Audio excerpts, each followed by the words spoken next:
హనుమకొండ జిల్లా పరకాల డివిజన్ సాయంపేట మండలంలోని పలు గ్రామాల్లో రైతులు వివిధ కూరగాయలతో పాటు మునగ పంటను సాగు చేస్తున్నారు. గత కొన్నేళ్లుగా ఇక్కడి రైతులు మునగను పండిస్తున్నారు. సాగు చేసిన 6 నెలల నుంచి కాయ దిగుబడి మొదలై దాదాపు 5 ఏళ్ల వరకు కాపునివ్వాల్సిన మునగలో గత 2 ఏళ్లుగా నల్ల తామర పురుగు బెడద వల్ల నష్టపోయామంటూ రైతులు ఆందోళన చెందుతున్నారు. రైతులు నల్లిగా పిలుచుకునే ఈ నల్ల తామర పురుగులు పూతను ఆశించి దిగుబడులు తగ్గిస్తున్నాయని, మునగకు మంచి ధరలున్నా పంట లేదని వాపోతున్నారు. మేము జూన్ లో నాటితే మాకు 6 months క్రాప్ చేతికి వస్తుంది.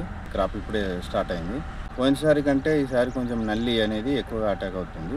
ఈ పూత దశలో సేమ్ మిర్చికి ఏ విధంగానైతే నల్లి అటాక్ అవుతుందో అదే విధంగా దీనికి కూడా నల్లి రావడం వల్ల పూత అనేది మాడిపోయి రాలిపోవడం జరుగుతుంది. గత 2-3 సంవత్సరాల క్రితం ఉన్నటువంటి పంట ఇప్పుడు లేదు.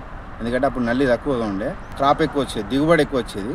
ఇప్పుడు దిగుబడి తగ్గిపోతుంది. దానికి కారణం ఏంటంటే నల్లి అటాక్ ఎక్కువ ఉన్నది. టెంపరేచర్ వేడి ఎక్కువగా, ఎండలు పెరుగుతున్న కొద్దీ దీని క్రాప్ దిగుబడి ఎక్కువ వస్తుంది. ఎక్కువ రావడం వల్ల పంట ప్రొడక్షన్ ఎక్కువ రావడం వల్ల మనకు అప్పుడు రేటు కూడా తగ్గుతుంది. దానికి 30 క్వింటాల దాకా వస్తుంది. మేము 20 క్వింటాలకు మాకు 15 క్వింటాలు వచ్చింది. దీన్ని ఒకసారి నాటిన తర్వాత దీన్ని 5 సంవత్సరాల వరకు ఉంచుకోవచ్చు.